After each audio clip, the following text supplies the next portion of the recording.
আজকে দুপুরে রান্না হয়েছে তেল ছাড়া পাঁপড়। এই যে তেল ছাড়া পাঁপড় সেঁকে নিয়েছি। এটা খাবে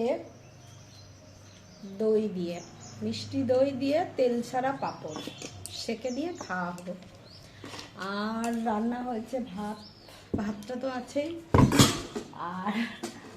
আর একটা সবজি করেছি, এটা হচ্ছে সোয়াবিন আলু। সোয়াবিন আলুর এই যে পাতলা পাতলা ঝোল।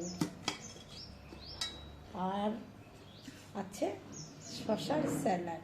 স্যালাড না, লম্বা লম্বা করে কেটেছে আমার ছেলে। আমি কাটিনি, ছেলে কেটেছে। ও ভালো কাটতে পারে সব কিছু, এক্সপার্ট ছেলে। আর এই যে বরমশাই শশা চিবাচ্ছে বসে বসে, খাওয়া শুরু করে দিয়েছে। তো আমরা এবার খেতে বসে পড়ি। আবার পরের ভিডিও।